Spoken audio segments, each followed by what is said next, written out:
Hello, everyone. My name is Doc, and welcome to another Temporary Worlds Let's Read. Today, we're reading Metagaming, a book by Stephanie Boluk and Patrick LeMieux. This is a really, really rich text, and we're going to be just focusing on the introduction here, and even more specifically, the parts of the introduction that address the topic that we're focusing on in this unit, which is the magic circle. So, this is a very long text and even a very long introduction. And I've decided instead of overviewing the entire thing, I want to work through the text almost a little bit backwards and start with the section that lines up most with and speaks most directly to the idea of the magic circle. So this first section of the text that I've highlighted here really highlights how Boluk and LeMieux are putting out this concept of metagaming as a response to theories of play that are similar to Huizinga's theory of the magic circle of play and of games.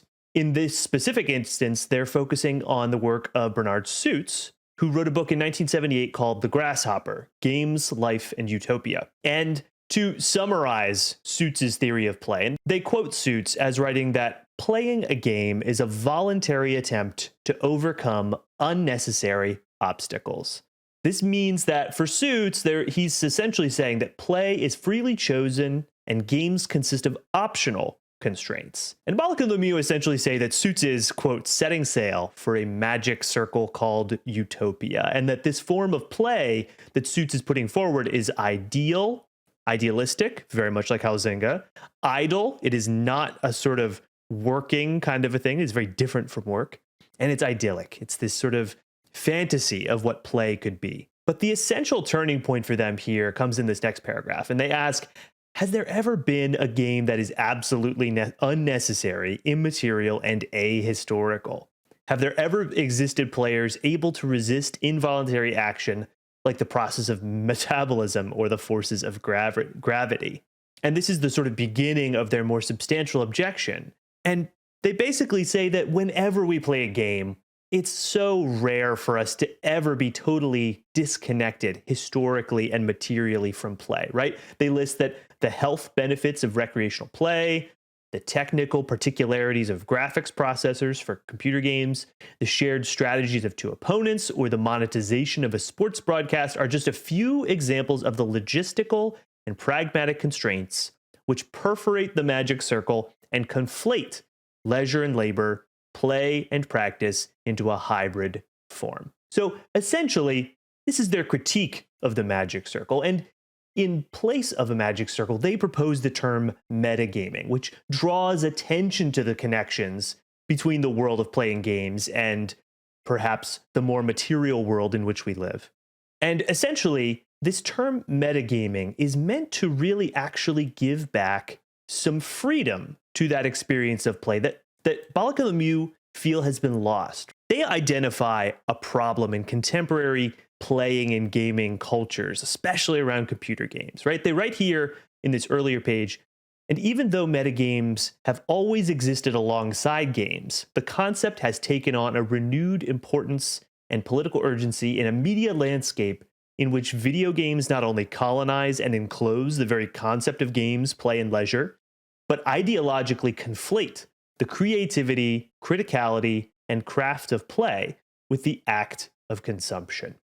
This is really a key point for them, that there's been some sort of historical development, especially in the last 30, 40 years, around really video games, the video game industry, discourses and thoughts about play that has really sort of subsumed or taken over or replaced play with a sort of more passive consumer-oriented mode of engagement of consumption. And they ask sort of rhetorically here, when did the term game become synonymous with hardware warranties, packaged products, intellectual property, copyrighted code, end user licenses, and digital rights management? When did rules become conflated with the physical, mechanical, electrical, and computational operations of technical media? And when did player become a code word for customer? And this is their critique of contemporary media culture, of contemporary play practices that have sort of become quite distant from any of those really actually interesting and exciting and enlivening aspects of the freedom of play. And they want to bring that back And they propose the term metagaming as an attempt to uncover alternate histories of play, not defined by code, commerce, and computation. And they make the argument that with this practice of metagaming, with this way of thinking about play, we can actually transform video games from a mass medium and cultural commodity into instruments, equipment, tools, and toys for playing, competing, spectating, cheating, trading, making, breaking, and ultimately intervening in the sensory and political economies of those technologies responsible for the privatization of play. So again, metagaming is fundamentally a historical intervention. It's responding to developments that have happened in the recent past, and it's a term that has political weight, right? It is resisting this privatization of play that has happened, especially in the video game industry. And the final point I think that I want to touch on here in this Let's Read comes a little bit further down, right? So this is this theory of metagaming, right? It makes play more material. It gets us more focused on history and on politics. That sort of murky or unclear line between the world of play and the world in which we live. But what would metagaming actually look like in practice? And they identify it a little bit further down here in a section called the practice of play. So for an example, I'm going to highlight two practices that they highlight here. The first is speedrunning. So if you are familiar with computer game culture, there's this practice, and it's a pretty popular one for several decades now, of playing quickly through a game. And they note that speedrunning is not only a metagame contingent on the virtuosic performance of real-time play, right, of the player just playing the game really well and really fast, but it's also a collaborative form of play based on discovering exploits such as geometry clipping, cutscene skipping, sequence breaking, memory manipulation, aka games within the game.